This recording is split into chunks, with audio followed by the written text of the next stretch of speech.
Theater is a form of connection and communication, all centered around the art of collaboration.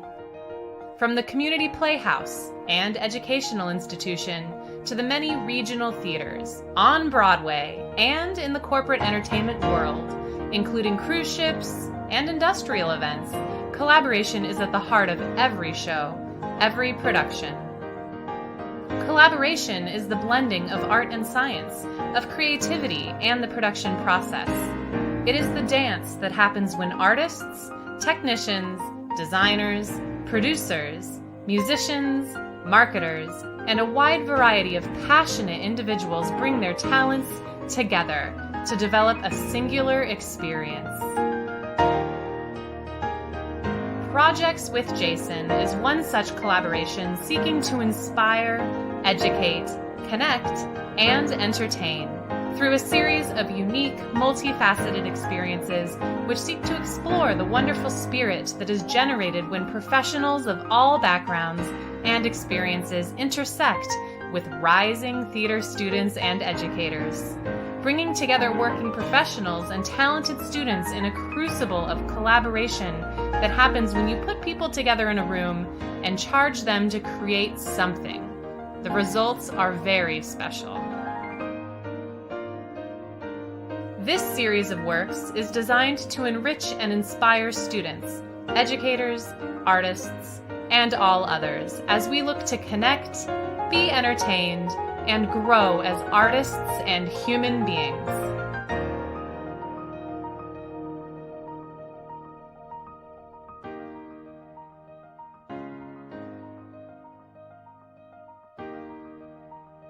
I'm Jason Daunter. Join me and the Projects with Jason team as we celebrate a dancer, choreographer, musician, actor, director, and a household name. He has been hailed the world's greatest tap dancer. Savion Glover is with us at Artists in Conversation and will be collaborating today with students from across the country and taking your questions. Let's do this, Artists in Conversation.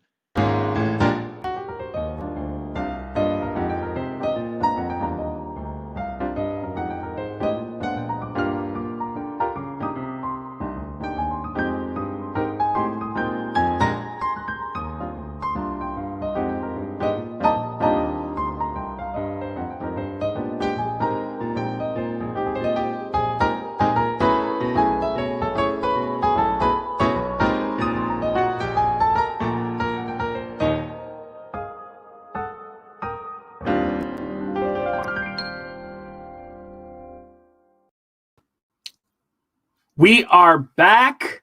It is season 2 kickoff for Artists in Conversation. I am Jason Daunter, the founder and artistic director and Projects with Jason, and also the host of Artists in Conversation. We're thrilled. I'm so excited to be back and kicking off tonight with another season of Artists in Conversation, where we bring you some of the greatest names in the world of entertainment and have them collaborating with students and teachers all over from across the country. If you are not following us, take a second right now and follow us on all forms of social media: Facebook, TikTok, Twitter, Instagram, and also YouTube. If you're watching right now, hit that subscribe button, ring that bell so you can know all the cool things we have going on here at Savion Glover. I've already got his name on Savion Glover Productions with now at Projects with Jason. Also, to our members tonight that are joining us, thank you so much for your support. Your support helps us to keep doing exactly what we're doing, which is producing theater in these times that are so unconventional. When we launched on March 27th, 2020, with our first show and the incredible students at San Juan Hills High School, I don't think we thought we'd still be here. We knew we'd still be doing these collaborations because these collaborations have been happening for over a decade with this incredible team. However, we're to continue to create art in this time and not let it die, because our voices have to be heard. So I am so thrilled tonight that tonight's guest said yes. I know I say it a lot that there are some of my favorite people that are on this show, but this truly is one of my favorite human beings. I don't laugh any harder when I am with him. When we are together, we have such a good time. And to have been in the room with him on a production of Shuffle Along, let's look at the two of us. There's a little video, a little photo of the two of us. Back when we used to hang out. There we are. Look at us, just having a good old time there. But I got to watch this man work. And from like the age of like birth on, he was working in the entertainment industry, and just this incredible person. Yeah, there's some pictures. And work with everybody from Barbra Streisand to Gregory Hines to Elmo. to just about everybody, and just his incredible legacy and journey to this. So Savion Glover is here with us tonight. He's going to be collaborating with students from across the nation and taking your questions. There is also the comments. If you've got a question you want to put into the show, pop it into the comments right over there, and we will say it as well. But let's take a look at the work of Mr. Savion Glover.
I know this will come as no shock to anyone, but I used to play that woman, Anna, in my Bring It! Bring It! I used to love that clip. His Tony-winning performance. Let's get to it. Let's bring in my friend, Mr. Savion Glover. I will refer to him as Mr. Glover all evening. Please, there you are. Hi, friend. Peace, peace. That was a lovely introduction and all of that. I didn't know this was like that panache here, Jason. Congratulations, man.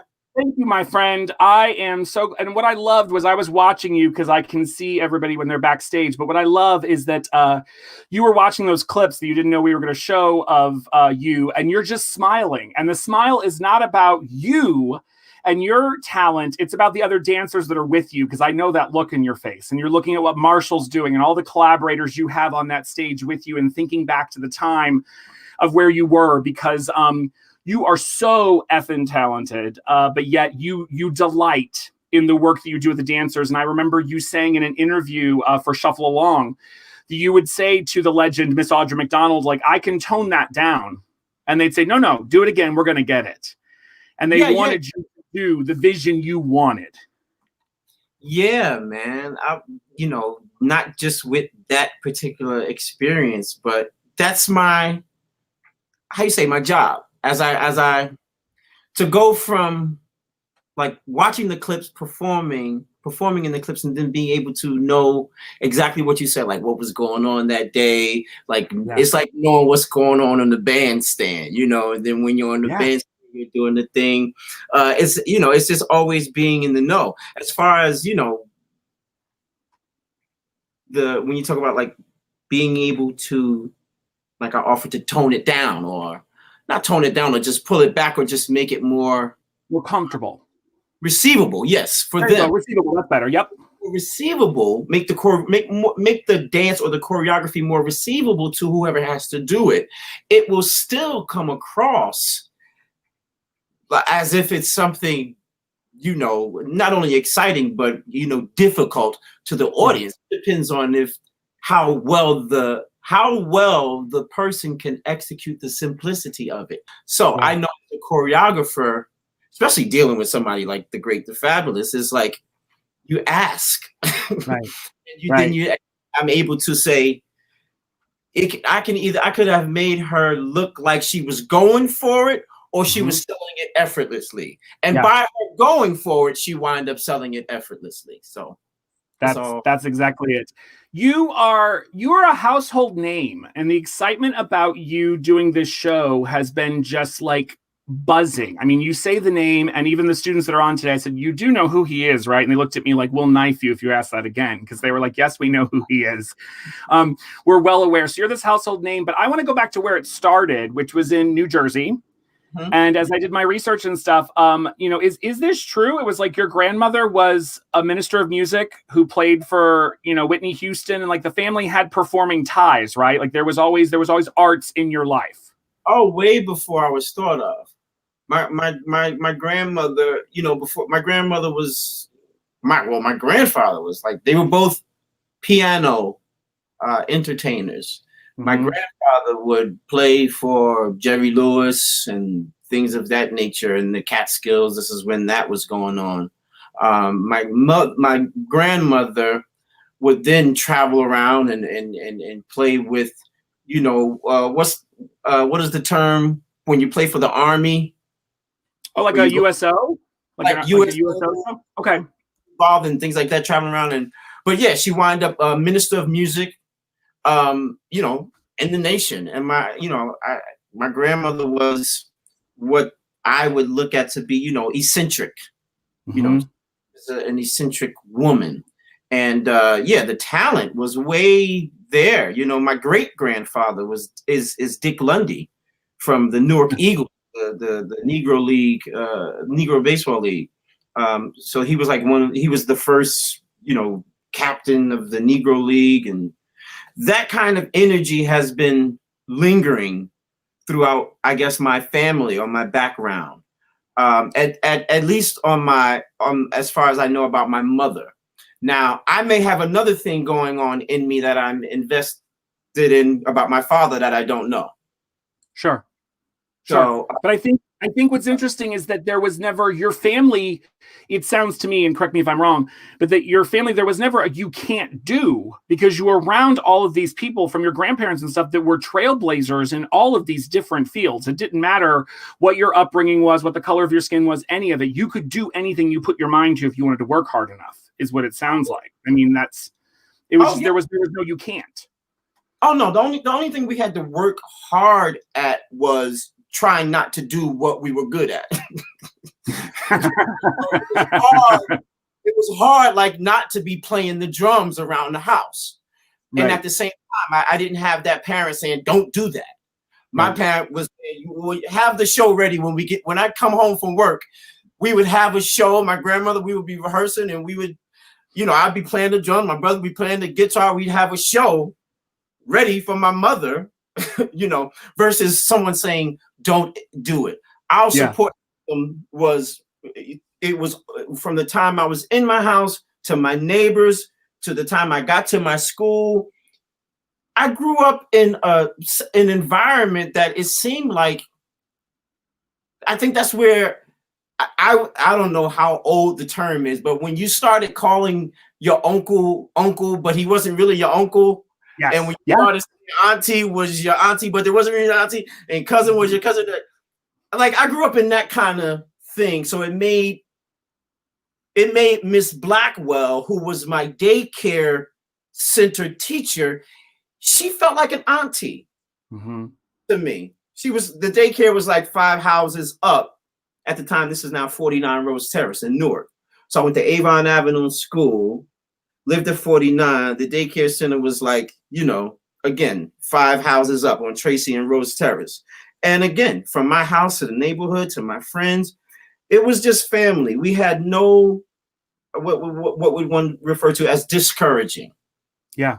It was never, it was ongoing support system. We were caught when we were doing wrong. We were supported and letting us know.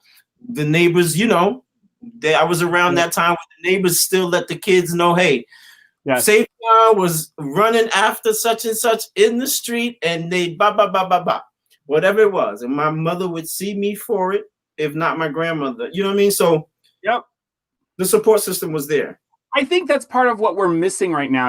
I'm fortunate enough that I love to hear you say that term because, our extended family is family. There's no, oh, this isn't my blood family. This is my family. And I have that right now with a couple families out here in California and 2 little boys that I'm very close to, and I'm an uncle to them. But it's like when I'm over at the house, I'm like, you 2 are on timeout, and they look at their parents, and the parents are like, Uncle Jason's here. You're on your own. He's, we're taking a time. We're gonna go over here and have a drink, and we're gonna sit and enjoy our adult time because Uncle Jason's here. They look at me differently, But it's that community that raises us. And I mean, I knew you had performed early on in your career, but when I really started researching this show, I didn't realize that it was like at the age of 10 or 11, you made your Broadway debut in Tap Dance Kid. I mean, you were like on that stage 8 shows a week, like doing that. And then when you and I met earlier today, it's like you were in Black and Blue in Paris, like at the age of 15. I mean, you were like everywhere and with these legendary names. And as I always say, if you don't know the names, Google them, everybody watching, because these are people whose names need to be said.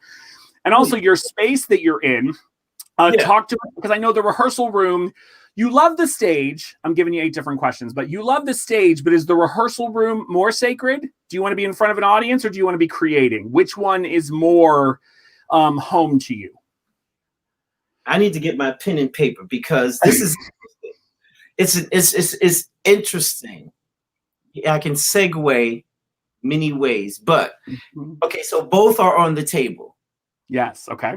Place. And then one is, where you want to be to explore and discover. Me, as I am what I am, which is sound and this thing, how to make sound with my feet. And then boom. Yeah. At another personality, I'm in show business, so I know how to entertain. So I claim it to be edutainment. All right. I give it to you. I like it. I like it. So that I like being in the room as a choreographer, and then as the observer, I like being in the room observing the exploration or exploring. But as a performer, I know that then the approach to the dance is the sacred place. Like the stage is the sacred place. So, it depends on the approach. I can do both. We were just speaking about this in a session. At this point in my approach to the dance, I know now, just in terms of what we're talking about, there is an approach to dance, and then you can use tap dance. There is an approach to dance that is to be performed, and then there is an approach to dance that is to be observed. So I'm in that searching now.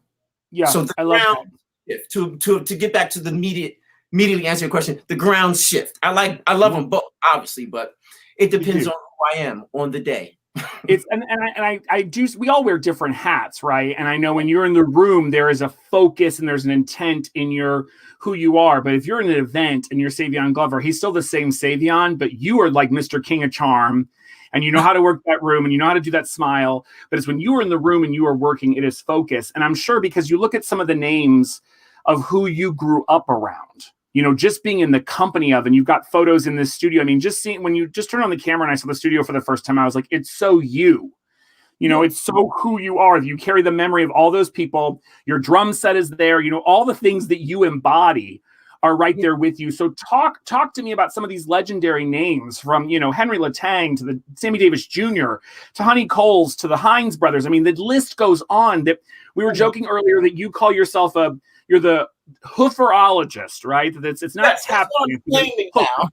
Yes, you're the hooferologist. Hooferologist of tap dance. There you go, hooferologist of tap dance, because it's not just full app shuffle ball change squish the bug as it would have been, you know, when I was, you know, growing up.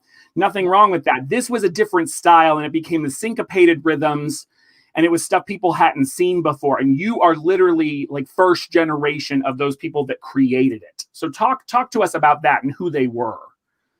Well, I'm telling you, man, and I say again, I would just be picking up then maybe from what we were talking about as far as the support system. Everywhere I went, Jason, my career has been by invitation only. Mm-hmm. The auditions that I went to, I didn't get those gigs. This was at a time very early on in my quote unquote career. I thought I was doing print magazine work. I was doing things. So I was running around and, you know, I was doing things, but I didn't land like a movie through auditions. I didn't land a Broadway show through like auditions. I didn't land. All of those things came by invitation. My first audition was for the Tap Dance Kid. Yeah. After that, everything, and when I say everything, I'm saying everything that is known to be associated with my career has been by invitation only. This is what one would say indescribable or undescribable. I can't tell you then how it feels to have, again, family everywhere you go. And when I say family, I guess I can get into, again, like back in the room, like I think the people who received me and receive me like they receive me is because we share this thing. And it's about that room. The room, whichever room it is, it's like we know that I can walk the streets of Paris with Jimmy Slide, right? And he's talking to me as if he's my grandfather. But I know when we get on that stage, it's about another level of business. And I love, you know, you're laughing because it only makes sense to those of us that have done it, right? It's one of those, you can't really put words to it. Yeah. It's a thing. So everywhere I've went, from lighting guys to stage hands to stage door people, I was taught this by Gregory Hines and people like this. I was taught who to make my acquaintance with in theater. Not the big celebrities. I didn't even get to those people yet. I'm talking about the people who are making it happen. Like the people who I have to know who's pulling that winch cue, like the guy who's responsible for that winch thing. Yes. It's my now proud privilege to know who that guy is. I want to know what he drinks, when he drinks, and why. I want to know how long he's been in the business. All of those things. This is a tool that Gregory taught me, because those are the ones, not only are those the ones that are making it happen, but those are the ones you got to make sure come in there and are clean, because they're the ones make sure your bow is going to happen. Or your guest. Your spotlight is a little to the right and you're not quite in it, right? I mean, right? There's just, and we don't know what happened. Yeah. So those relationships, and when they know, again, now that thing, that started, you know, I was in light booths at 10 years old. I'm operating the show on the matinee while my understudy's going on. I'm running the spotlight on a Broadway show. I'm like, you know, and only Scott Morani was going to let me do that. Yeah. So there's family there. Not to mention the stage, man. I mean, I was thrust into a time of show business when, like, you know, it was the sophisticated, it was like Dream Girls, it was like My One and Only was there, it was like Chorus Line was there, and like Sunday in the Park with George was a new thing. It was like I was around like that, you know, that alley, that row, that restaurant row. I was around, you know, I was around these people, and they were not like superstars in reality. Not to mention, I was going to professional children's school at the time, and like Tempest Bledsoe was my classmate. It's like, so my world was a little different. So I'm looking at the people who are my, I think, peers. At the same time, we got the same kind of drive in mind. And at the same time, we know that we have another focus, and that it takes that focus in the room to celebrate the relationship outside the room. Yeah. And it's all of that, man. And these people stem from Anita Baker to Quincy Jones to Hinton Battle to Gregory Hines to Debbie Allen to Lauren Bacall to Jerry Lewis. Jerry Lewis came to the show. That was like before he checked out. He came to Shuffle Along, and he was like, I didn't know that. Get out. I left. Wrote on that. Somebody told me, yo, Jerry Lewis is in the lobby looking for you. Oh. Meanwhile, go back to Lauren Bacall. Go back to Lauren Bacall, because you told me a story earlier. We were talking about Black and Blue, and you in Paris doing Black and Blue and Lauren Bacall. Let's do that story. I thought, I grew up thinking Lauren Bacall was my girlfriend. I thought, like, I thought that even though I probably didn't know what the words were, but I thought I was having an affair or something with Lauren Bacall. I'm at parties in the Lido. I don't know, people know what the Lido is, but you know, Lido and like Moulin Rouge. This is the 80s. These are you know, burlesque shows, cabaret shows where an 11-year-old is not supposed to be in the front row with Linda and Ruth Brown. You know, I'm not supposed to be there. And Lauren Bacall, and then we're going to the embassy after the Lido show, and we're all having dinner. I met Lauren Bacall, and she did the thing, you know, the like, oh, the cheek, the cheek grab, And it's in that voice, and it was like that. Her voice was like, oh, I didn't know who she was. So here I am, attracted to just another older woman who's giving me this vibe like she's my grandmother or something. But then it was like, as I continued to see her and I got older and stuff, I was like, oh, Junk, that's my girlfriend. I live for this. We can bring you back every Saturday night. She would treat me as such. Lauren Bacall. Every time.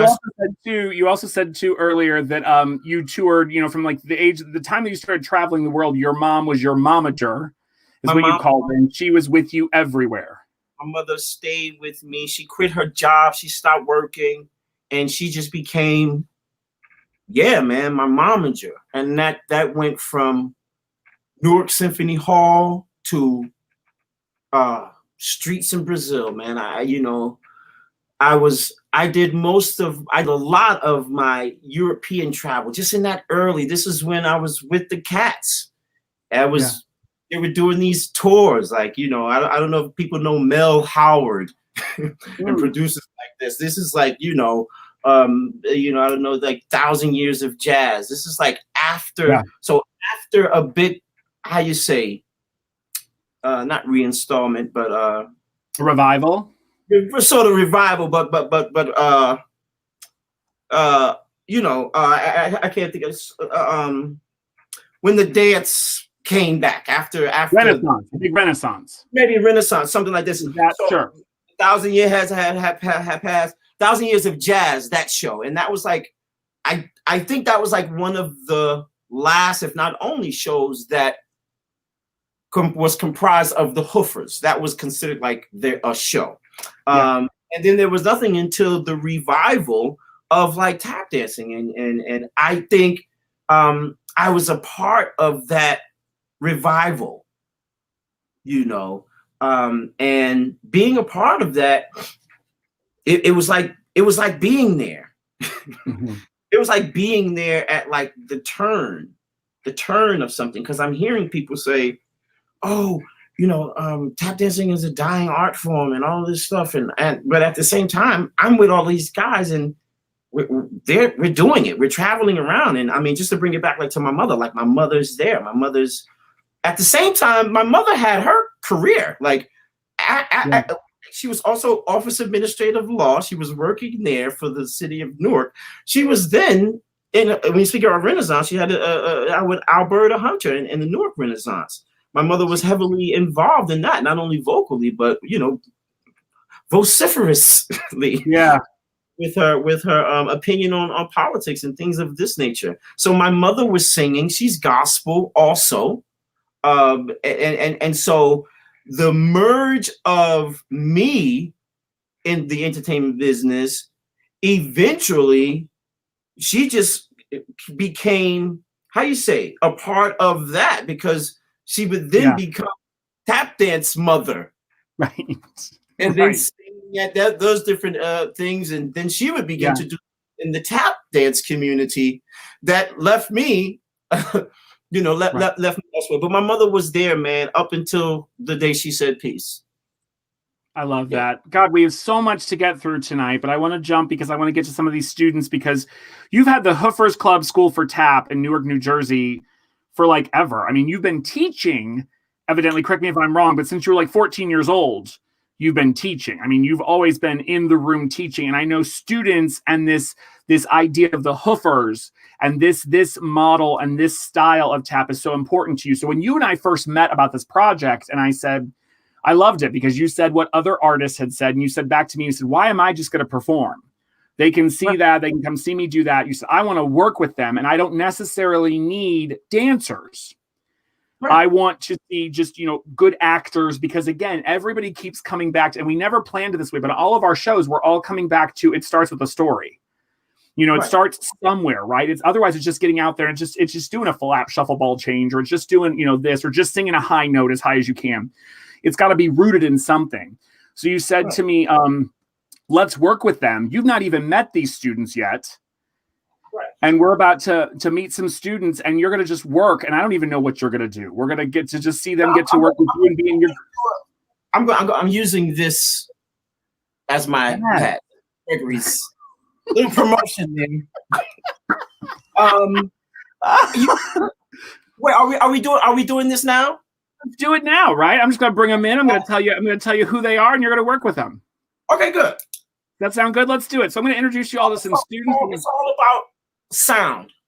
Correct. It is. Well, actually, you know what? While we say that, I'm gonna jump what I want to do, because I do want to look at a clip, because I have a clip that I don't even know that you've seen, that is from us in the recording studio for the Shuffle Along Tony performance, because I was blessed enough to be an assistant stage manager on that show.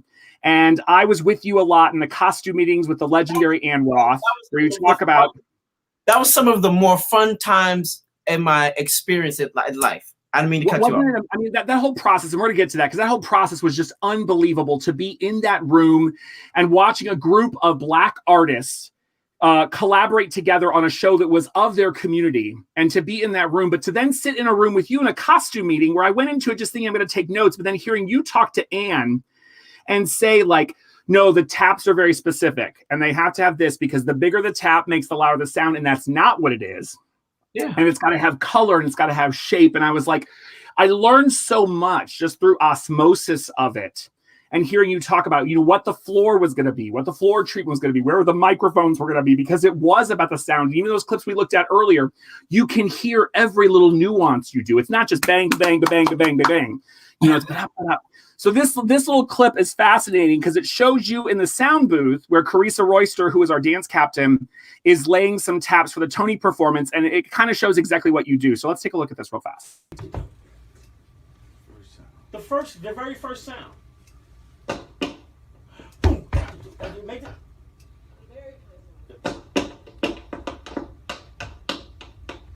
Yes, indeed, but I think you should make a distinction between versus ba ba versus ba ba. Yeah.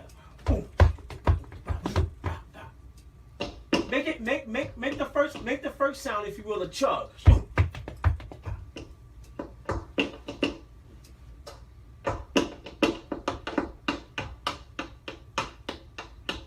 Yeah. I mean, that I think I love that clip because I think it shows exactly what I'm trying to communicate to people. And also, when you look at that clip, the guy sitting next to you was our engineer. And I have other clips of you speaking to him and him saying, "Are you happy with that?" And you saying, "What do you think?" And it's going back to earlier, that definition of you walk into that room and you think of some of these bands and some of these like quote unquote celebrities that we call nowadays who blow through and they don't care about the stage doorman. They don't know any of the crew's name. They don't know any of that stuff. But it's like those are collaborators to us, right? And he's going to make sure that mix sounds perfect. And he's hearing something you're not hearing. You know, you're looking over your shoulder at Marshall Davis, who is your associate choreographer, who's like a collab. Talk about a collaborator, you know, right there. But I think that clip just shows when I try to tell people what you're listening for, because you say it's not ba ba, it's ba ba. Yeah. You know, cha. You know, it's that. It's that. Yeah, and that's the difference. Yeah. That's a language. It's like knowing the language, the difference between red and red. Correct. I remember in rehearsal one time you turned to me because you were asking everybody in the room, and I was at the table, you know, working on stage management things, you know, paperwork. And you said, "What color do you hear?" Yeah. And I was like lavender. And you said, "Do you hear a difference between purple and lavender?" And I said, "Yeah." And you said, "Exact." And then I was like, wow. I was like, I answered right. You know, I was so proud of it. You were like, yeah. You're like, there's a difference. That's the exercise I want to do with the group. Done. Let's do it. Let's get them in here. Let's do it. Not give it away. So here they are from all. Yes. Look, can I see the chat going on now? You're going to see all their pictures, and we're going to put their names on their picture. What do you want? I want to know, can I give you the answer so that you know the answer? Yes, put it in the... Oh, I understand. Yes, why don't you put that in the private chat, and we'll just trust the students that are performing aren't going to look at the private chat. How about that? Okay, and I set the private chat up? The private chat is where you were talking to Kim. Okay, okay. You just type in there, students. You're not going to look at it. I'm going to bring them in as you're doing that, Save, because they're going to be talking to me. So we've got Noah, Toby, Sydney, Zoe, and John Paul. They are coming to us from all across the country. They're going to start popping in here. Various forms of dance. They all were just head shaking and just dying that they were watching you work. Oh, good. So you see where the chat is, Save. You can put the answer in there when you want to, but I'm going to let you do your thing and you work, and I'm here if you need me. So let's just have you work with them. Okay. And if we can turn on their names, Caroline. Big shout out to Caroline Conover, who has been our stage manager since day one here at Projects with Jason. She is a senior at San Juan Hills High School. She's already graduated if we want to get technical, but she would say she hasn't. But she's been running these shows since day one with us and just really killing it. So big shout out to her. But there we go. We've got names up there for you so you can see who they are. And yes, this is the chat. Who birthday indeed. Okay. So that's where you're going to put it. So I'm going to let you all work with Mr. Savion Glover. Do your thing. Okay, good. How you guys doing? Oh, now I'm all right. How are you? Good, yeah. Now, because I'm still rather new to online platforms, I recognize, and I'm saying this because of you all turned your mics, you unmuted. Is it possible? I don't want to interfere with like the cyber gods, but is it possible that you can all leave your microphones open? Yes. Yeah, I think so. Okay, and that's not going to cause any echo or any back. I don't think so. I think we should be okay. Let's try it. Okay, because I want to be able to hear what you're doing. Okay, good. So are any of you considered tap dancers? Yes. Yeah. I have a tap background, but I wouldn't consider myself a tap dancer. Yeah, I agree. You have a tap background, like I have a tap background here. Like these are tap dancers in my background. Like that, I have a little different. Like I've taken a couple of years of tap class, but it's not like my main style. Okay. Well, okay. So let's start there. or let's pick up there. Who has taken tap class? I have. You have. Last time, Sydney, how do you pronounce your last name? Holton, When's the last time, and do you remember the last tap class? last Thursday. Last Thursday. Yes. Okay, by not mentioning any names, do you remember what you learned? Yes. Is it something that you can speak about, or is it something that you would have to physically demonstrate? I can speak about it. We worked on shading each other's sounds and working on complementing each other's sounds. So one dancer would start with one specific step, and then we would try to shade and color with them with like a different sound that would complement it and just sound really cool. And it was a really cool experience, like seeing what everybody came up with and like tried. It was really fun. Okay. John Paul, you said you had an experience? Yeah, so I was never like trained by like a designated tap teacher, but with for school when I was in middle school, we did Newsies, and we kind of had to learn how to tap. So I wasn't like trained specifically just on tap, but for that one, we learned choreography and stuff. So I wouldn't consider myself a tap dancer, but I think I could pick up tap choreography if that makes sense. Oh, that makes sense. Yeah. Do you remember the last thing that you learned as under your tap dance personality? I probably wouldn't be able to remember like the name or like exactly. Okay. Like I don't think I remember any choreography from the show, but I think that's the last time I did tap, and that was a while ago. Okay. Zoe, anything? I took tap when I was like very small. I haven't taken it for like 10 years. Okay. Okay. Any musicians here? What is your instrument, Noah? I play the guitar sometimes and the ukulele. Okay. Zoe, what is your instrument? I play the flute. Okay, they'll play the flute. Sydney, you don't play an instrument? I play piano. Toby and John? I sing, so my voice is my instrument, but I don't play physical. Oh, that's it. That's your instrument. John, Right. I agree with you.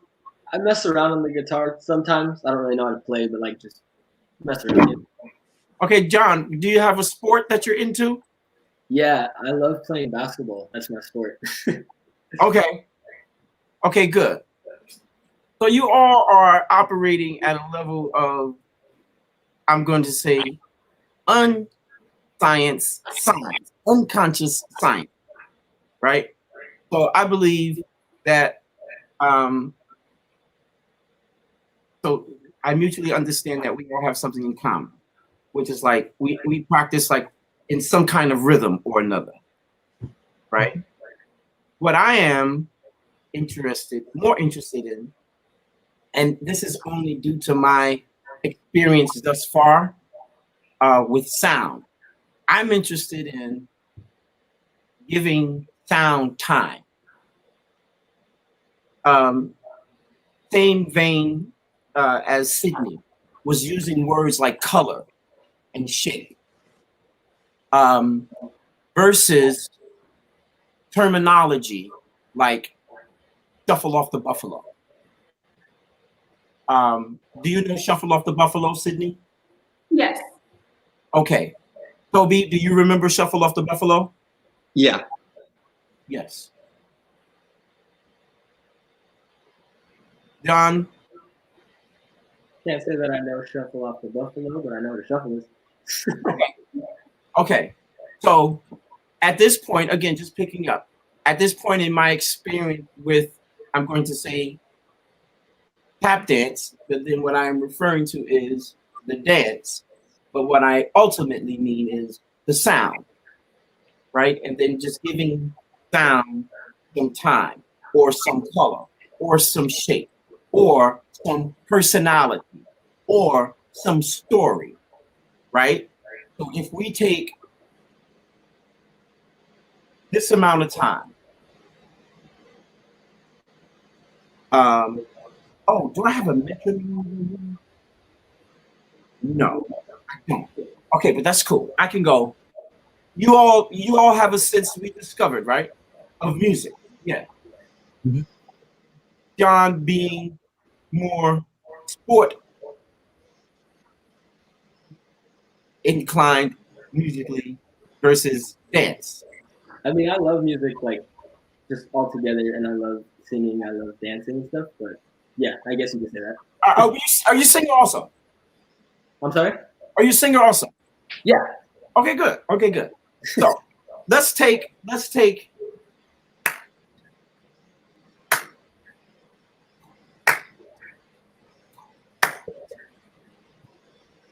You hear that?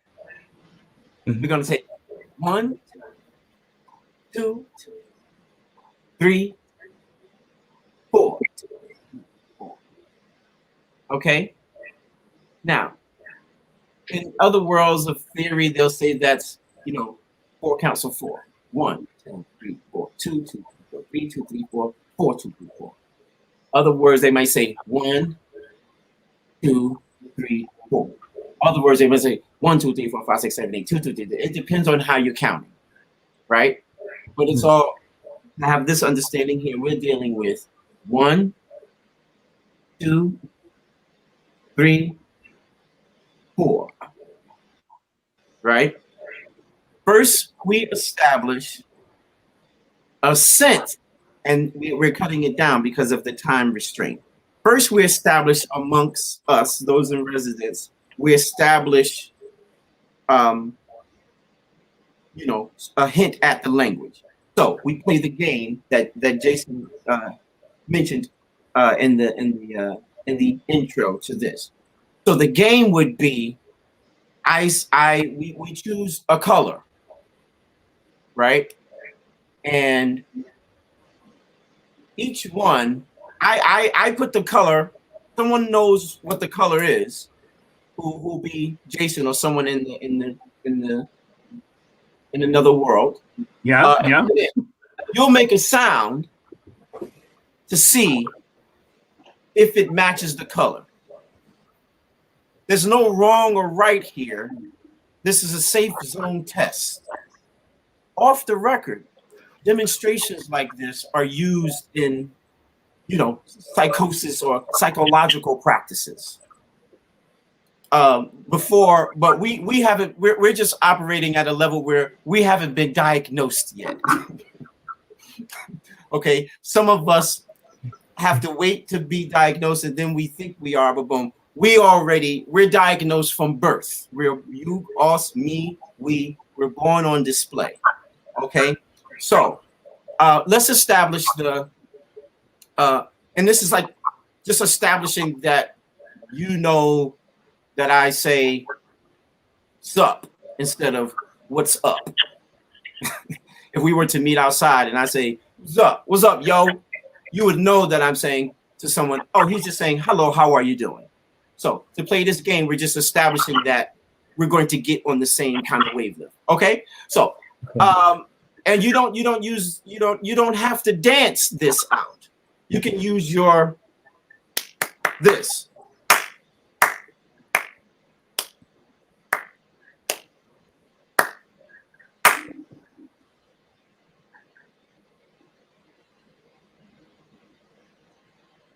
Or you can use a tone, like a hum.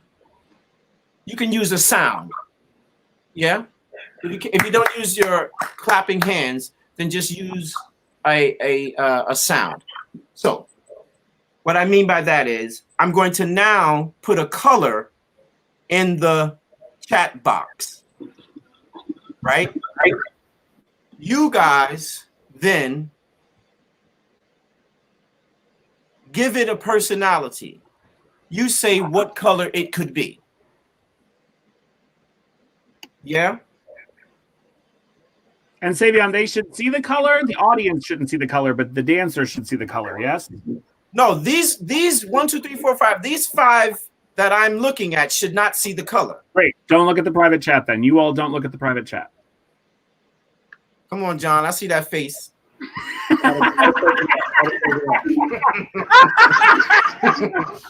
Come on, man. Yeah, cut it off, man. Come on, put the blanket over that. Yeah.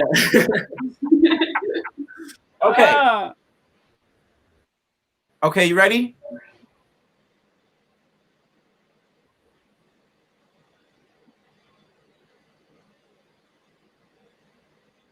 Now, here's the thing. And these are just some demonstrations or some practices that's going to help you identify with the language. I can either make a sound that tells you what the color is, or I can make a sound that tells you what the color is. Now check this out. There's a difference between what it is and what it is. Okay? So I'm saying I can spell the color blue, or I can show you the color blue. I can articulate what a car is, or I can spell the word car. So with the colors, you have that at your throwaway. You have to decide, am I demonstrating the shade or the absence of the color, or am I demonstrating the name of the color? Mm-hmm. Any questions? Okay. Zoe, you cool? Okay. Okay. I think once you do one, they will totally get what you're saying. Okay. Here we go.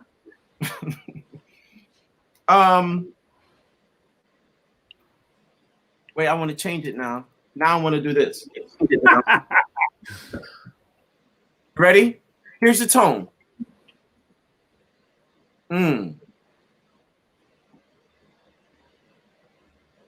Here it is again.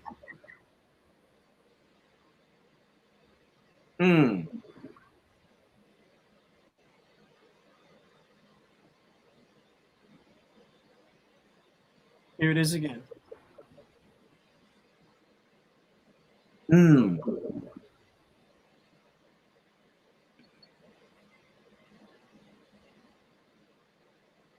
My hand gesture would help you. Maybe.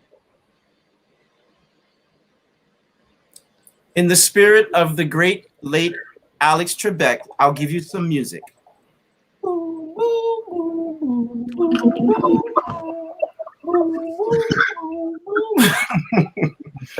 Don't let those tones throw you off. Okay, let's hear from someone.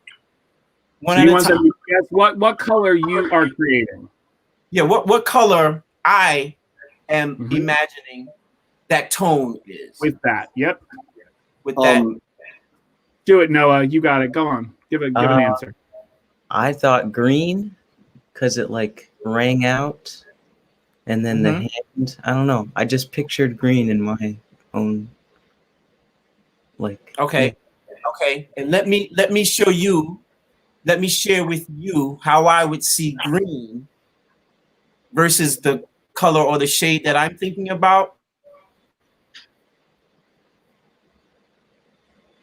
The green would be like it would stop. The color would stop. Versus the color I'm thinking about goes on just a little more. Green would be more right up against the wall. This one would be more. Okay. Does that make sense? Yeah. So that's why that's why it wouldn't be green. But I understand how you would see green through that. To me, it kind of feels blue because like it's rounded and like it continues on, kind of like water, like it flows. I feel like it's blue. Say it again. I feel like it's blue maybe because it's rounded and it's continuous like water, and it keeps going. Now listen to the tone of one of the words you're using. Say exactly Say exactly again what you're saying, and listen to one of the words that you're using. It's rounded and it continues like water. So I want to run upstairs, but I'm not going to. My outer body just ran upstairs and they got my degree from Montclair State University. Some kind people thought to give me a degree in fine arts, but no, I'm not going to run upstairs and get that. I think what I should have gotten, what I should have gotten my degree is hooferology. Because I'm saying the practices, and I don't hold any seat or proclamation that says I went to school for, examining one's mind or giving anyone any kind of diagnosis. These practices have come to me through my teaching, through my teachers, and through what I have been associated with thus far. But I want you to hear, I think, if you say what you say again, right? What you hear in the color that I'm demonstrating is what you hear, but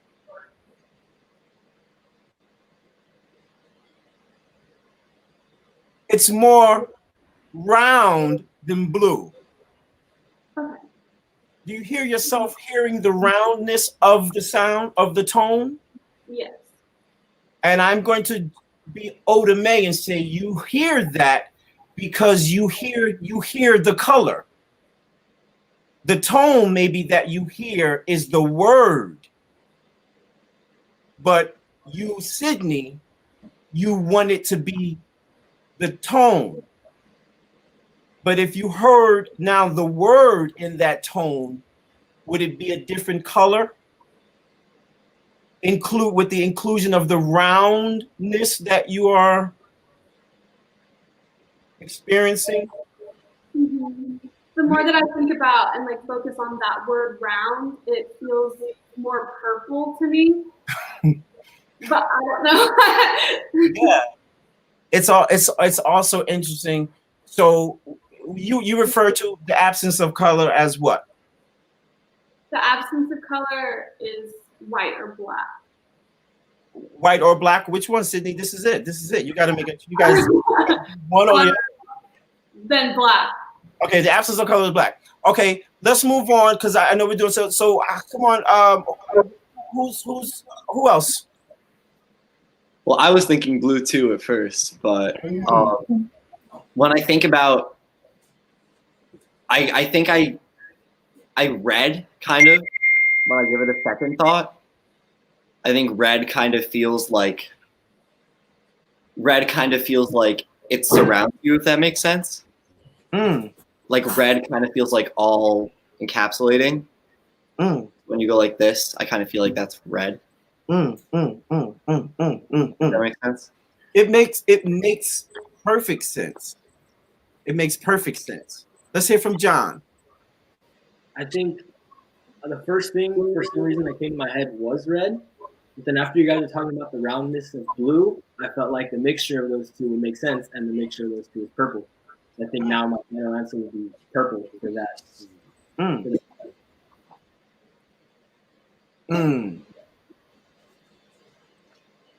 So let me ask you this. Oh, did we hear from Zoe?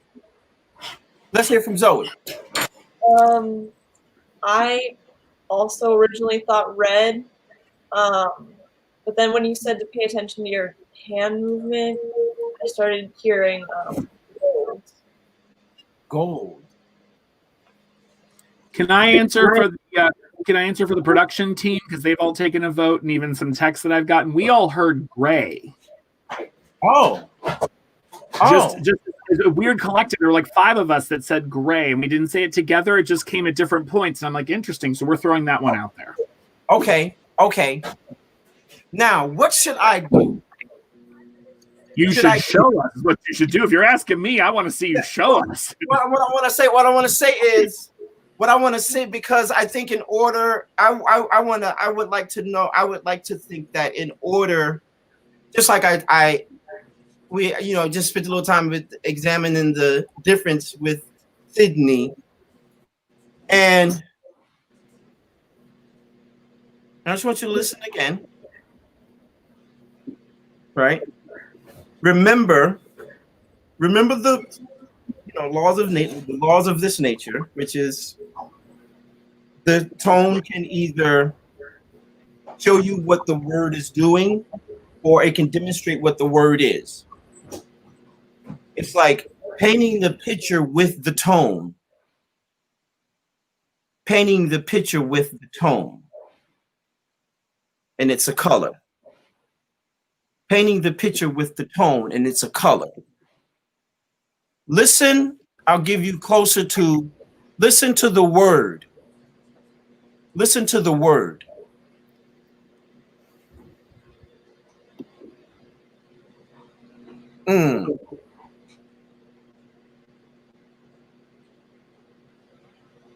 Here's one of the words that, here's another answer when somebody said. Was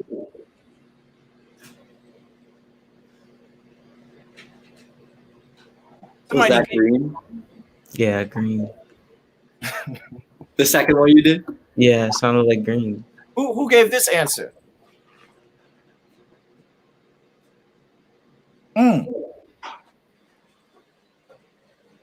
What is compared to the first sound versus this, and this was someone's answer.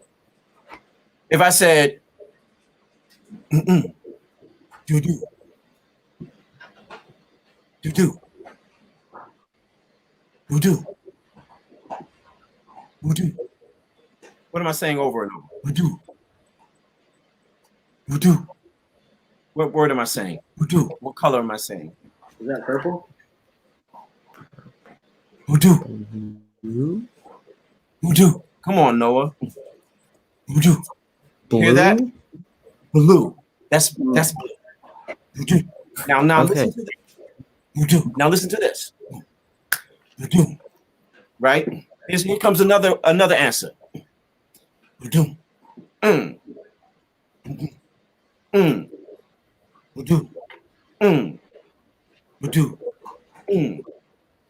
What's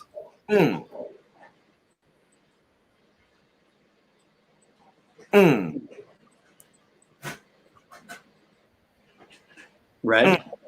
Red. Okay, let's keep going. So we got blue and red. Okay. Somebody else said, okay. So now I'm going to go back to the original color. We got blue, red, and then at the last one I'm going to put my color, which was not answered yet. So it goes. Brown. Yeah. Brown. Word. Brown. Wow. So how we got there was we had to establish the community first. You dig it? Once I understood how you heard it, then I had to articulate it like you heard it. I heard how you heard blue, so then I had to share with the community how we hear blue. So that boom, later on you would eventually get brown soon. That makes sense? Yeah. Okay. Savion Glover, can I ask a question? If I said to you, and I'm totally just throwing this in the moment, but if I said to you, not taking a color, but if I said to you and the students, like, what does quarantine? What does this lockdown? What does that feel and sound like? Is that in this world? That's in this game or this exercise? Yeah, man. Everything is available through presence, through posture. Sound is the loudest thing existing. Sound to me means more than any word or other kind of thing that would be considered iterating or an iteration. This means you can no words. This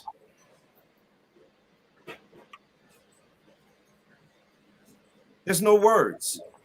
When you're in the same room and Yeah. Yeah. The fact that we say the fact, you know, here's something. I'm willing to bet you half of my, not all of my experiences, but I'll give you some. I'm willing to bet you half of my experience that I know that if you close your eyes, you have no problem like touching your ear or touching any part on your body. You don't have to look at it and do it. Yeah. Right. If I say, oh, close your eyes and touch your nose, like, you know exactly where it is. Yeah. But we claim I don't want to say handicap, these tendencies, not these tendencies that are a part of whatever, you know, our lack of being able to recognize presence in that sound. I think form is sound. It's sound. So we know what it is. We know how a star sounds. We know how happiness sounds. We know how water sounds. Water. It's like, what is water? Water is something that doesn't exist, and we believe it's there. It's like, and it has a sound. Okay. You know, all of this. It's like, you know, one would say, you know, I have a practice where, you know, I take a pen, you know, and I can give this pen a personality. And I would then be able to describe where I see the femininity in the pen. Mm-hmm. You know, and then how the pen would then sound if it had a voice. Yeah. Like if this pen was, when this pen is writing, then I know how it sounds. That's how close I want to be to sound. We laugh because it sounds so left field, but when you really get to the basis of it, it makes complete sense, right? I mean, it's one of those, like, I just came across a YouTube video the other day that was about these people hearing for the first time. You know, it was like an 18-year-old kid who got cochlear implants, and, like, you know, the first time he was in the sound and he was like, wait, that's birds? And you can see it in his face. And usually a lot of them in these studies are saying, like, what's the first thing you want to hear? And they're like, I want to hear my name. Like, I want to hear someone say my name, you know? So it's interesting to me that this, to me, is it is the basis of what you're doing, and it's completely different. And that's why it is different. And I think it's what actors should do when they layer, you know, that it's in the words, it's in the text, it's in how we move, because it does make the story feel different. Absolutely. Yeah. It's figuring out the language. You know, dolphins have this echo chamber, or like an extended echo thing. They can hear from one side of the Mediterranean to the other. Somehow, somewhere in us, I don't know, man. I believe it. I believe things that hasn't been, that it's been discovered, but it hasn't been taught, so that therefore it's not being learned. Yeah. But I believe in these things that are sort of yet to be concerned with, man. And my belief allows me to hear it. I can hear the energy of a person when I'm shaking their hand or when I'm giving them a hug.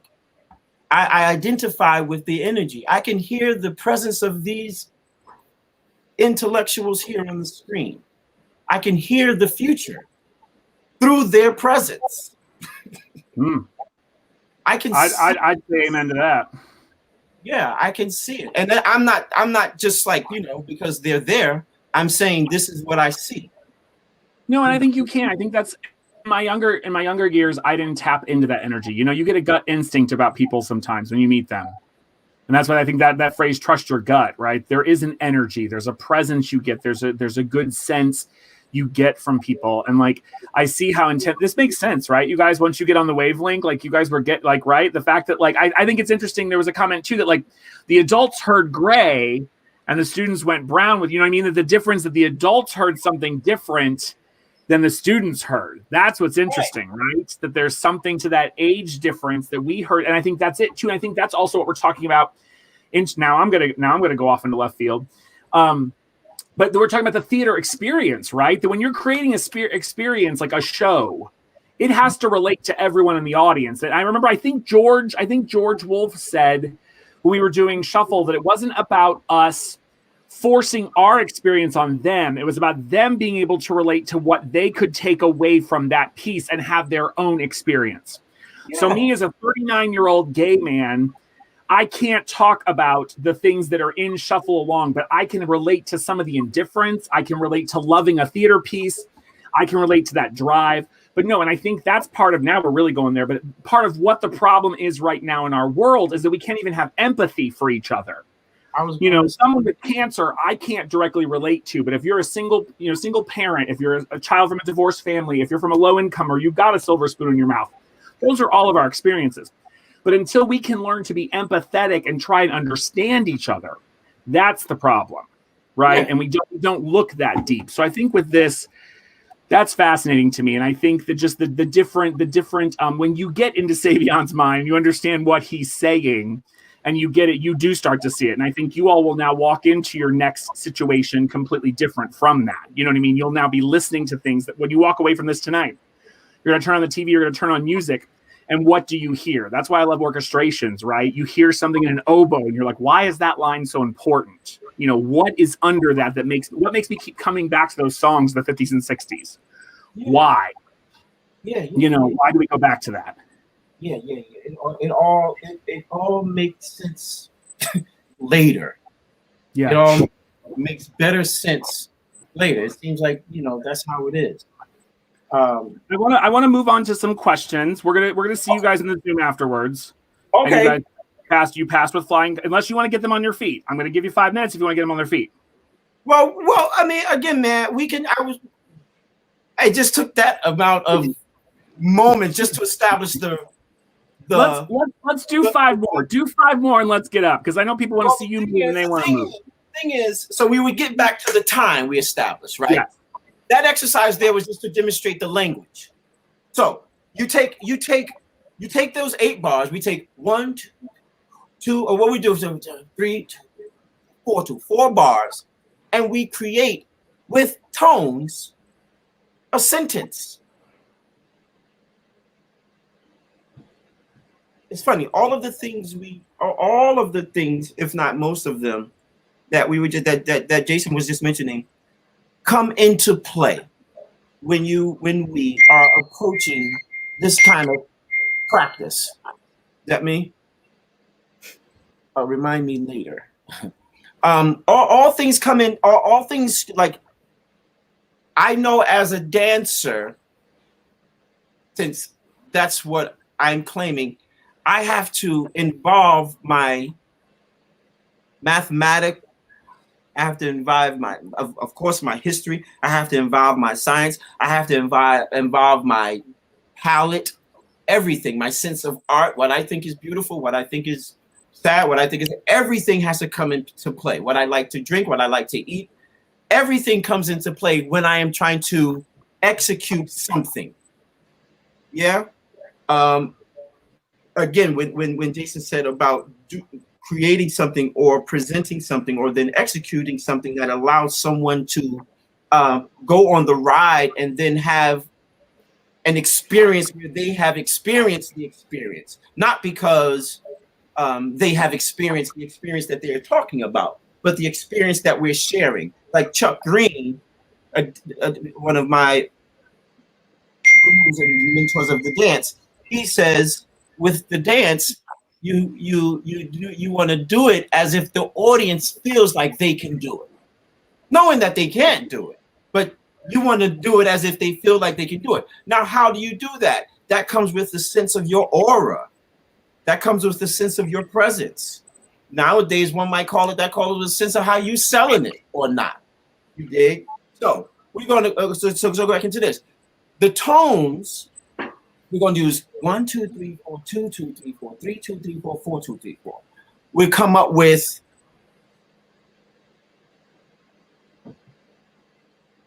it's like, let's use brown, and like you come up. You can either do this on your feet, standing with tones, not with tap sounds, but just with different tones, or you can do it with hum. But what we're going to do is establish a sentence and then articulate it through sound. Okay, let's say since we know the rhythm of brown and we know the rhythm of blue, let's allow the sentence to say, and we're starting at the grammatical, we're starting at the, as if we're just came out of the womb with the language. So the sentence is going to be sort of how one would say bifocal in a sense. Simple. Okay? So it's like, I like blue. Do you care for brown?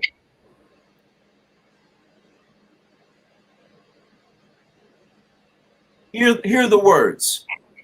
And you have this amount of time, the 4 bars, to say the words. Yeah? It's happening like this. I wish I had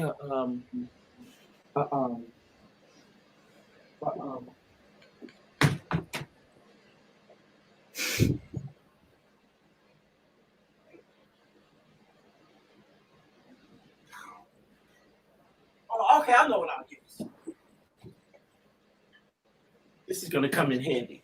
I'll use this. I'll use the singing bell as our chime. So it'll be 1, 2, 3, 4, 2, 3, 2, 3, 4, 4, 2, 3, 4. The words we're doing, I like blue. Do you? So you have all this time. You have 1, 2, 3, 2, 3, 2, 3, 4. And what we're saying is, I like blue. Do you care for brown? But you're not using the words. You're using tones. We know the tone or the articulation through tone of what blue is and then what brown is, because we had a community session before here. Yes? So using and approaching this practice with now what you know about those tones, we're figuring out, I like blue. Do you care for brown?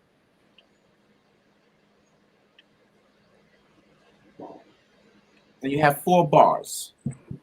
Do you want me to demonstrate with the tone, or do you want me to just give you a second? I ask because, if I demonstrate, then you have the opportunity to just retort or repeat. But if I just speak it out, then you give me an opportunity to be more thorough in my explanation. At the same time, allow me not to do a demonstration. I have an idea, so. Okay. Work. Okay. You ready? Let me give you the time. Yeah, can you guys do this? Okay, wait. I'll count it in. Ready? 2, 1, 2, ready.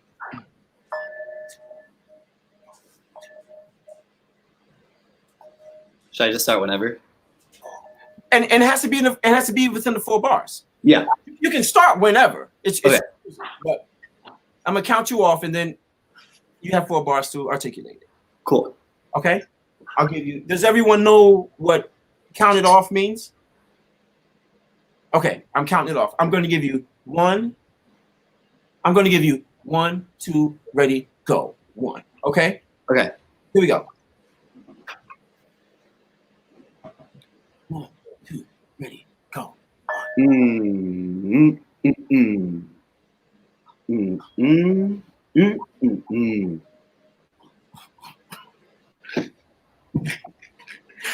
Once again, Toby. Ready?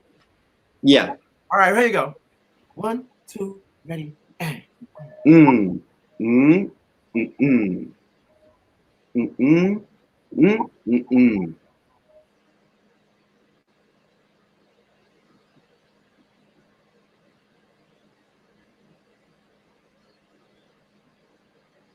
How you feel about that? I liked it. How you guys feel? How's someone else? I heard it. I heard. No, huh? I said I could hear the words in his tone, and it was kind of weird because that's not what I was thinking. So when he said it, I was just kind of like, okay, that makes perfect sense too. And that's the beauty. It always works both ways. When you're learning, you're teaching. And when you're teaching, you're learning. When you're learning, you're not learning you're only learning about yourself when you're learning from someone else. But you just demonstrated that reality. And then what that would do in the community, and I'm saying community because it's like there's more to these kind of practices, but those kind of early establishings, like we know, it's like we don't have the only words that we have in the universe are just blue and brown now. But the fact that you, John, were able to relate and then make sense out of what he said, even though it wasn't what you said, it's like, oh, you understand the language. Yeah. You know what I mean? So that's the perfect example of the path. And then what you would do, I'm just moving the time along, Jason. You're fine, baby. From there is like you then play with what they call the diphthongs. The diphthongs, where it's not all, but it's dibu bati baum, sakum usi bati blah. Where you're not saying hop, flap, shuffle, shuffle, ball chain, shuffle, step, but you're saying hoopshi bak to blow, tutum blakum beat to voodoo. So you're moving away from people. Who cares if you don't know what we said in the beginning, like the shuffle off the buffalo?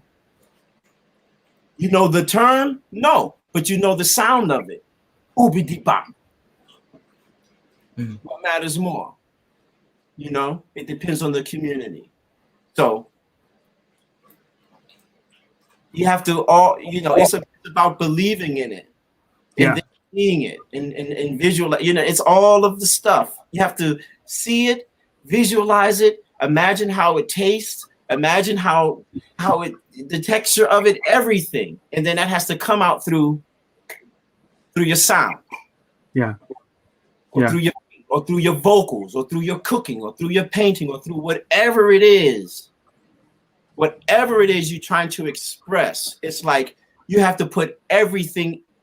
If it's your expression, you have to obey yourself. Is the only thing you have to obey.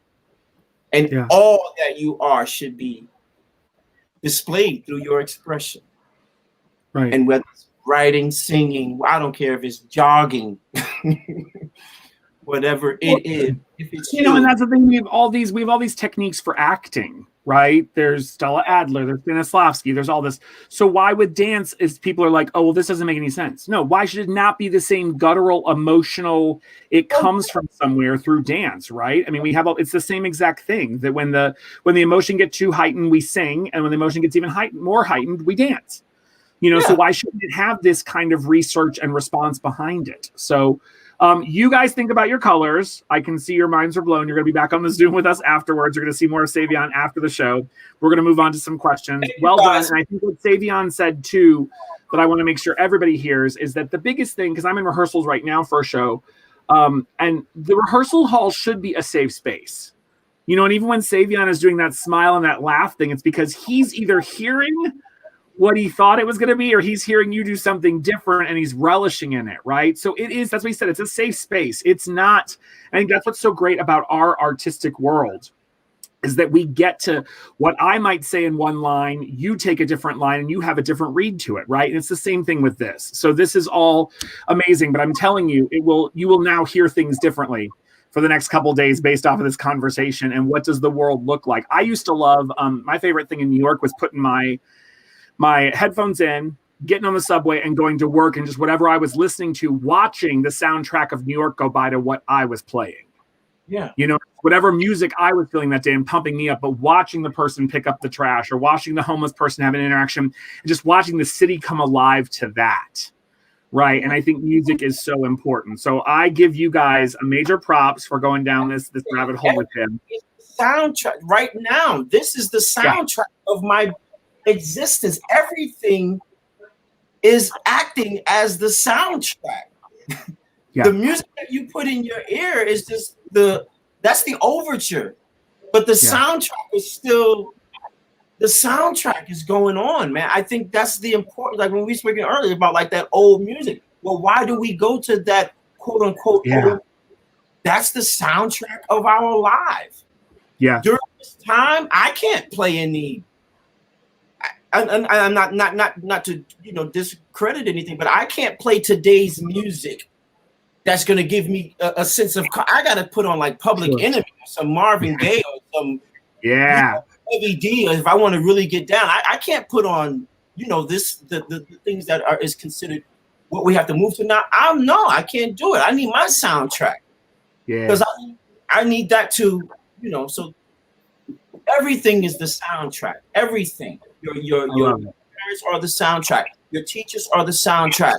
Your computer, your pet, your phone, your friend, your food, what you put in your mouth is just as dangerous as what you put in your ear. Yeah. In your mind, like you watch your food, well, watch your mind. It's all getting in there. You have to watch. You can't let it in there. So I think it's amazing. You guys, we thank you guys for daring to do this. We appreciate it. We'll see you on the Zoom later. If you got questions, you're going to see him again.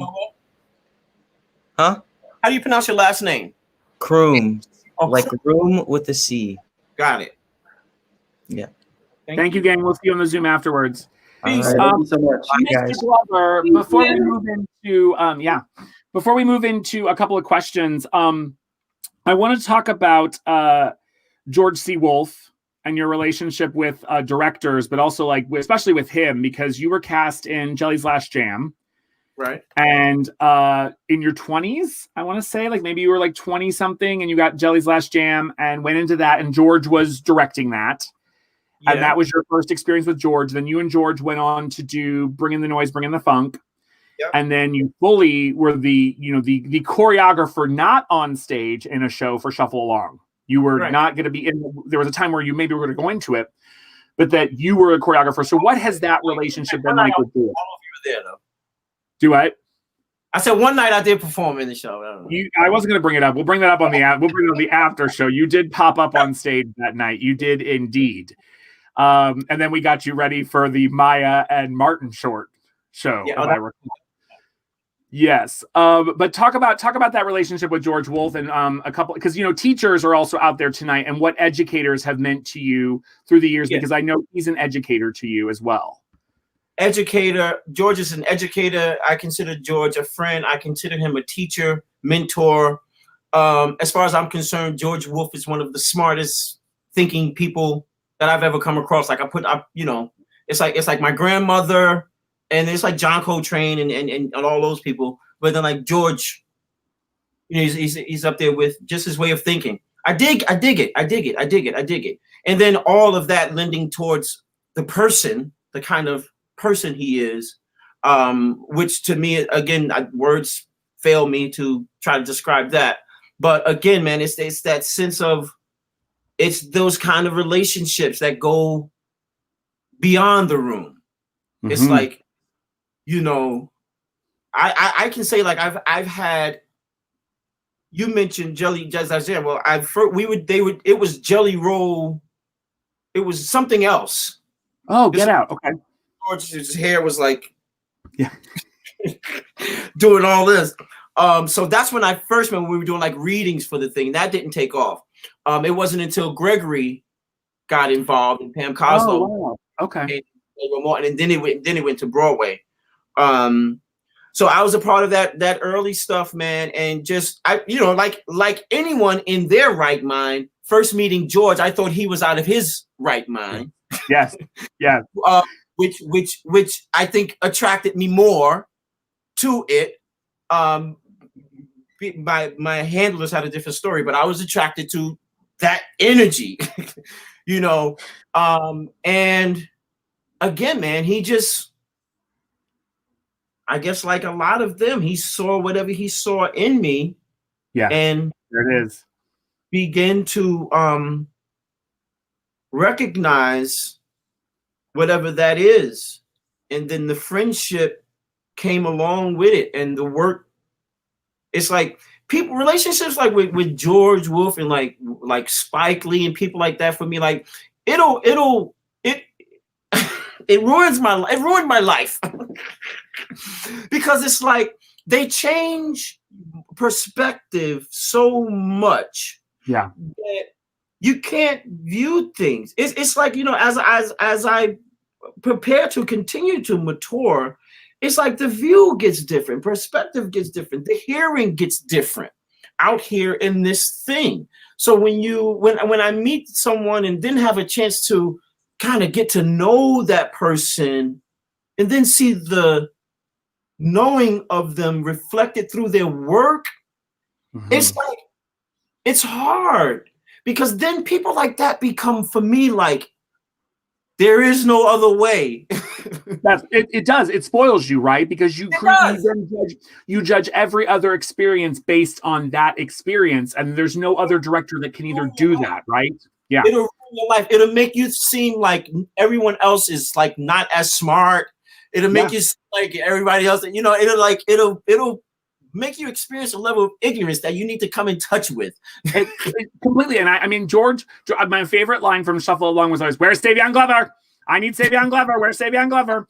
And then he give you there. And I want to encourage the audience to go to YouTube, because they're out there, and look at the 60 Minutes interviews that we did on Shuffle Along, because it shows some amazing footage of inside the rehearsal process, where it shows Savion working, and then it shows George coming up to him and saying, "It needs to be ba, ba, ba, ba, ba," and he's just like throwing his arms, and you're doing that face just like that, like you hear it, and you sort of know what he's saying. But I think all of us, that's why you see so many people that find their tribe, they're calling it now. The kids call it your tribe or your community. And especially with me, it's like my community of people that I collaborate with, because they know you're not pissed off. They know you're not mad. They just know when you're in the zone, we're there to all do it together. And that's that safety net that we all want. That's why we want to go to work with people that we enjoy being in the room with. Yeah. Right. And when the chips are down, I remember there was a moment that stayed in the show where the drop came in at the end of Act 1. And until that show closed, you were not happy with that drop, and you let him know it. He brought the drop down, but you're like, it's killing the button of the number. And you had fought it. And George was going to do it. You said, okay, well, I've at least said it, but it didn't like ruin anything. It was, we can have those moments, And I think that's so crucial. And I think you're right to have been in his and your presence on that piece. And George said, and I've quoted him like so many times, never run through failure. You walk. That you experience the good, the bad. And it's like, as I look back on my life, sure, there are things I can change, but that Jason would not be sitting here today. And I'm going to own that. I'm going to own who this person is. So I love that. I want to bring in a couple more students that you have. Go ahead. No, go ahead. Go ahead. Don't own who we were, then that person's going to catch up to you. You better deal with it. Yeah, that's exactly right. Deal with that and go on. And I will now share one of my favorite quotes with you that always makes you laugh is, "Please be patient. God is not through with me yet." That's what All right. Otherwise, we'll be here all night. God, I love you. I want to bring in a young lady from Penn Manor High School in Pennsylvania. Her name is Molly, and she's got a question for you. Okay. So let's bring in Molly. There's Molly. Molly Savion. Molly's a freshman. She dances. Molly, go ahead. What's your question? Hi. So my question for you is, what has been the most memorable experience of your dance career so far? My immediate answer to you would be the last session I had with the most fabulous group of young thinkers. I think one was named Noah, one was named Zoe, one was named John God, it was like a bunch of really next level thinkers. My immediate response to you would be, it just happened. There was nothing more, or will be yet, more memorable. Other than the thousands of shows and the thousands of celebrities and people that I've met, nothing can compare to the now and its most memorable moment. I'm sorry. 10 years ago, I would have said BS. 10 years ago, Jason would have said, like, that's such crap. But now it's like, now that I am getting older, and I think it is about getting older. And I think we could do a whole round table about why the adults heard gray and the students heard something, because I think there's something to that, right? That what we start to appreciate, and even during this time in this lockdown, we have been artistic. I think we have found ways to communicate. I think people have we're picking up the phone and talking to each other again, and not so many text messages, because we've had to reach out again. So I think that answer really is true, that we're staying in the moment. Oh, yeah. That we're right here in this moment, and this is the best it's going to get. Because if you don't look at that moment as the best it's going to get, then you're always just looking for something you may not find. Ooh, we're getting deep tonight with Savion Glover. Like, I mean, the thing is, it's honest for me. It's honest for me. I mean, I take away, I practice where I am now. Like you said, my teaching now is not about to satisfy someone's ability to do a dance combination. Mm-hmm. I'm better satisfied in a session just that long, 7 minutes, just to hear how people are thinking and just to see if indeed we can establish community and a peace. But it all comes from the dance. I'm motivated by anything. My best memory is anything has to do with the dance. I take that session and it makes me better. It just made me a better communicator. It made me better. So my response is as present and as most honest as I can be. Like I said, there are several. I've been doing what I'm doing since I'm 7 years old. To say that one thing, like, oh, that was my most memorable, that's a, like Jason said, if I was a new guy just coming into show business and someone after, I would say, oh man, maybe when I was dancing with Sammy Davis Jr., that was the greatest. But at this point, there's too many of them that have nothing to do with my dance career. Me finding my dog who we thought was lost, little puppy, finding him in our house, buried under all of the clothes. That was the most memorable moment in my career as living, finding my little dog Bullet. So it's honest. It's all honest. Let your best moment be your last. That's so true. Molly, thank you, honey. We'll see you afterwards. Thank you. All the way in Oregon, this is Henry, who's a Lincoln High School student in Oregon. Henry, come talk to us. Ask your question of Mr. Glover, a sophomore. All right. Hi.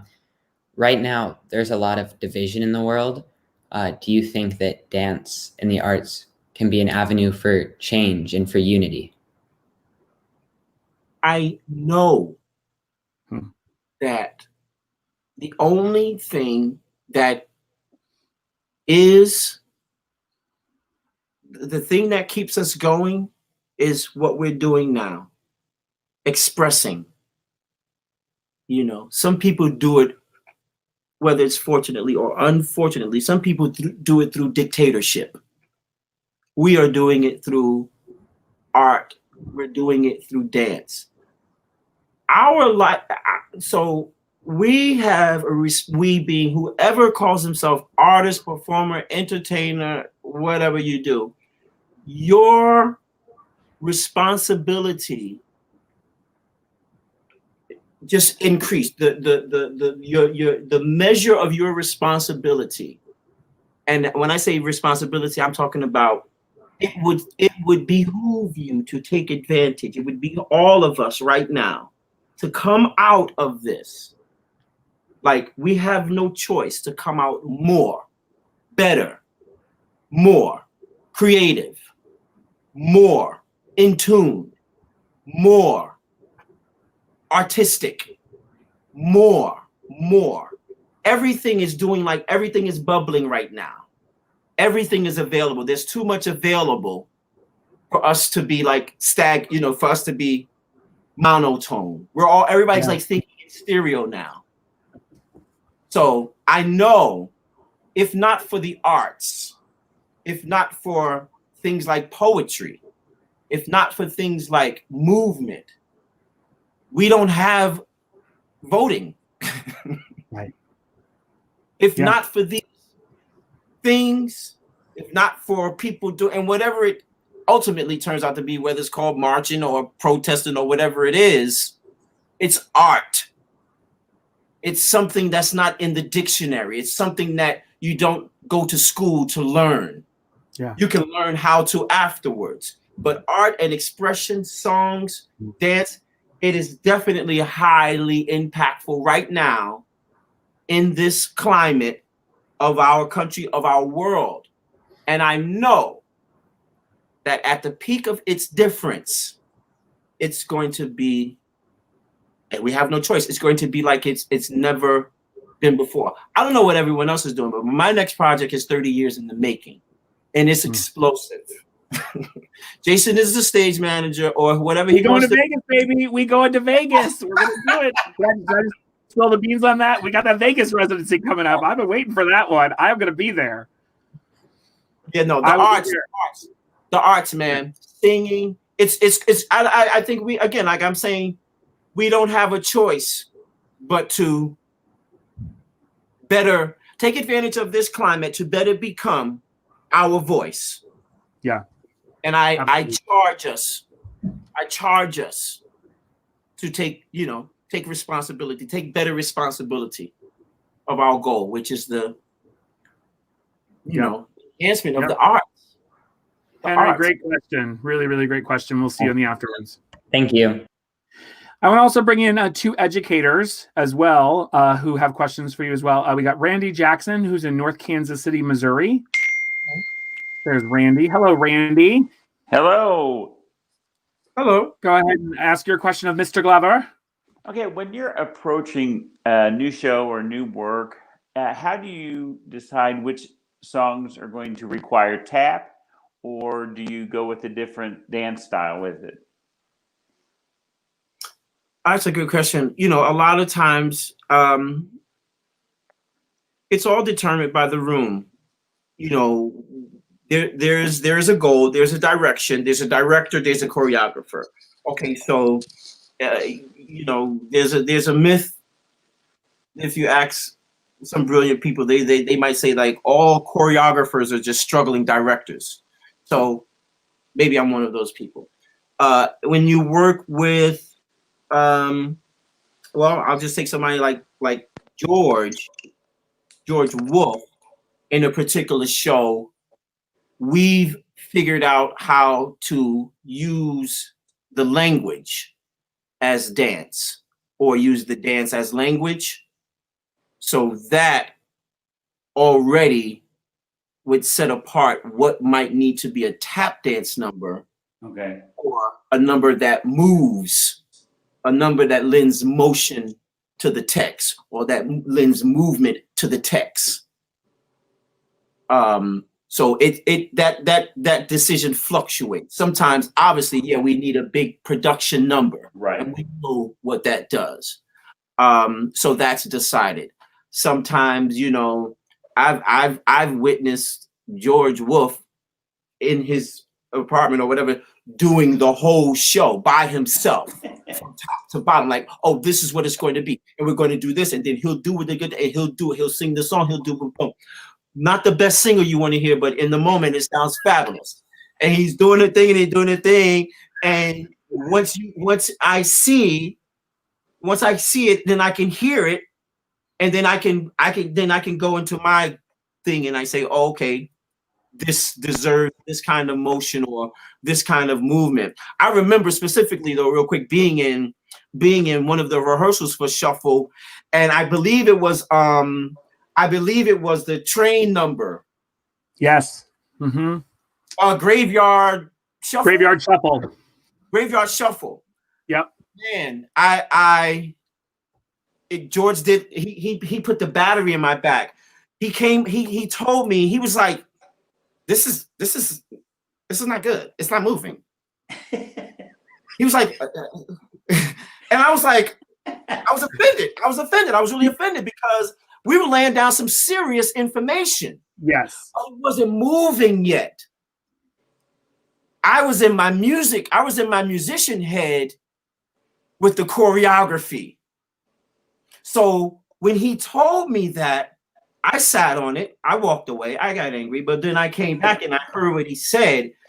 That next time in the room, I moved that thing around, and that's how that number became. It wound up to be like, I think, one of the best numbers like in the show.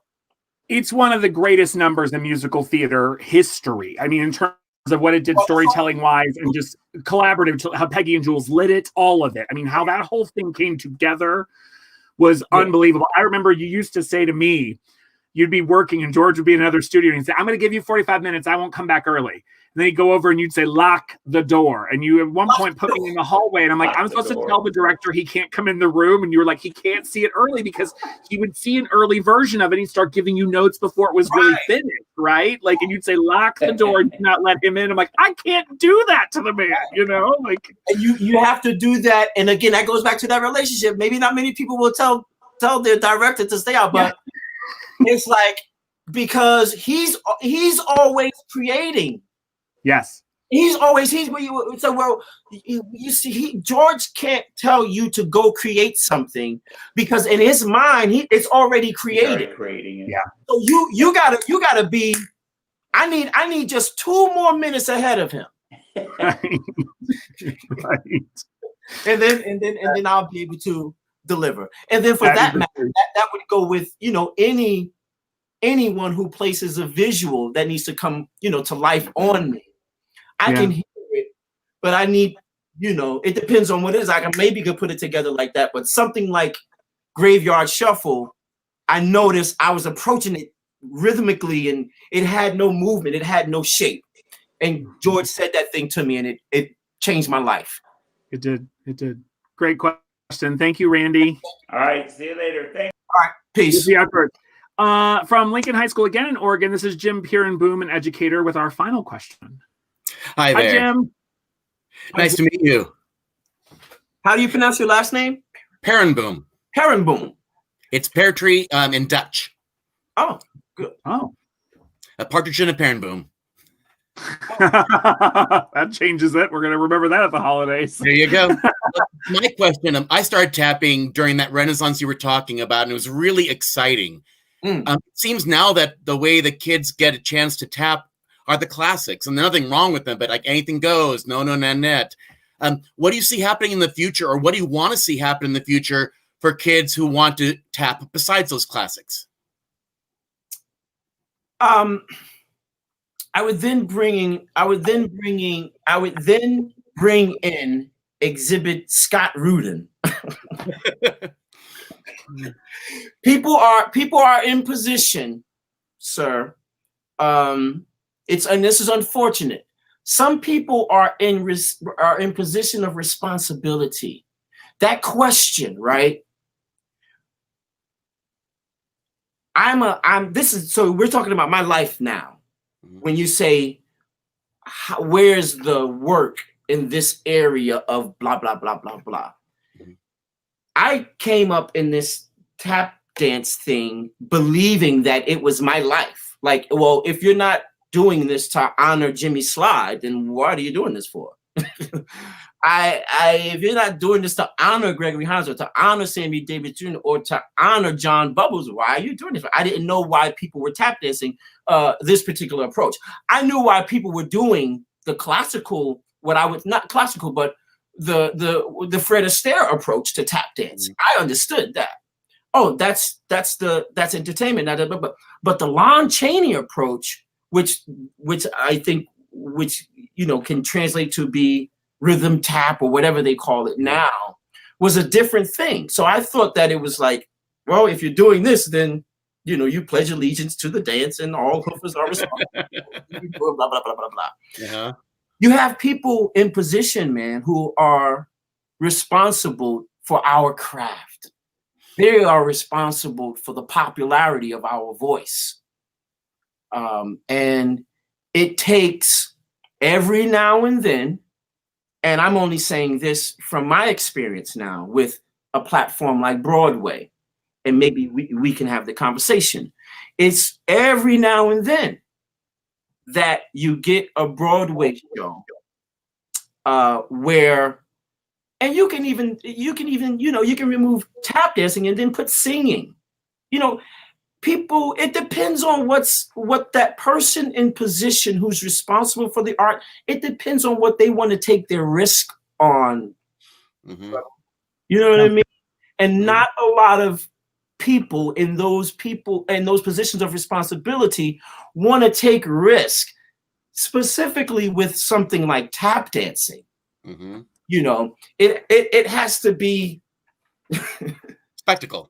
Yeah, it has to be somebody like this guy who would just the exhibit to put all his money and then make it something bigger than the dance in order for the dance where it is now, so to say, if we're having that conversation, to get the attention that you're talking about, or to allow for the platform for the kids or the adults now who are interested in furthering as performers this approach to tap dancing.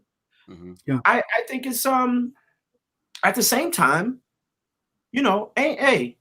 as long, and I honor it. I totally honor it. I'm happy that I'm able to visit Broadway. I'm a visitor. I've been visiting since I'm 10 years old. I'm a visitor. I'm now turning into, now I take my camera when I visit. I didn't take my camera. But now I take my camera. But what I'm saying is that ain't gonna change. Mm-mm. Like, as long as Broadway is Broadway, it's only gonna be every now and then that you get Jelly's Last Jam, where you got that kind of thing going on. It's gonna be then another 20 years before you get Noise Funk, where you got that kind of thing going on. It's gonna be another then 20 years before you get Shuffle Along, where you got that kind of thing going on. So as long as those helmets of, hiatus are in effect, and again, I blame the people.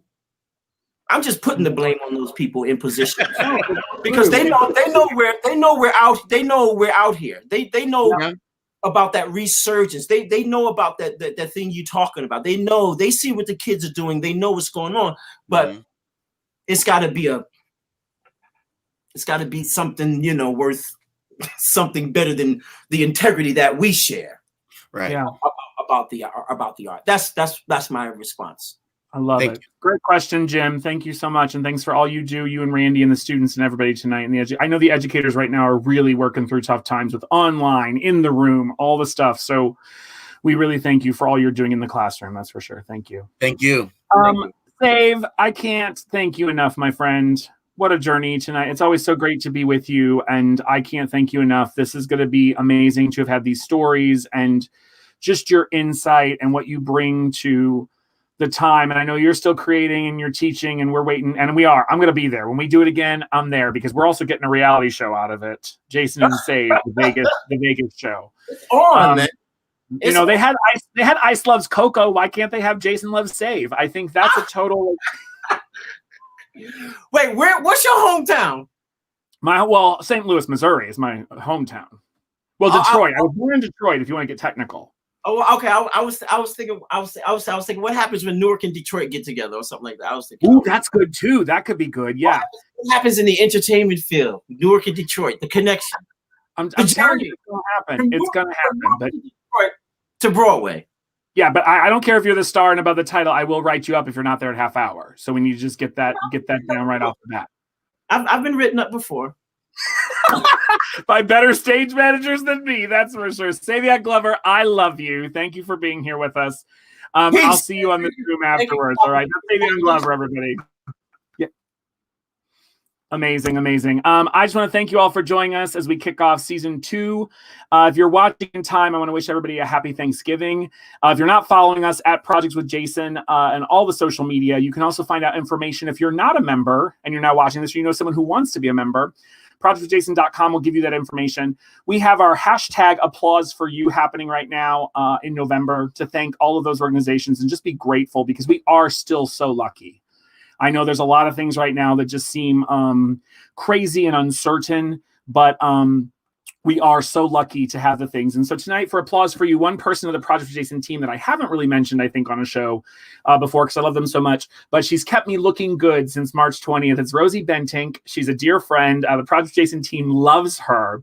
So I know Rosie is watching tonight. So Ducks, thank you for continuing to prove all of my wardrobe, being a dear friend. So applause for you goes out to you tonight. That's it. So we will see you all soon. And as I always say, in the end, kindness only matters. Have a good night, everybody.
Hey, it's Jason. If you like what you saw, take a second and subscribe. Don't forget to hit the bell and follow us on all social media. Thanks for watching.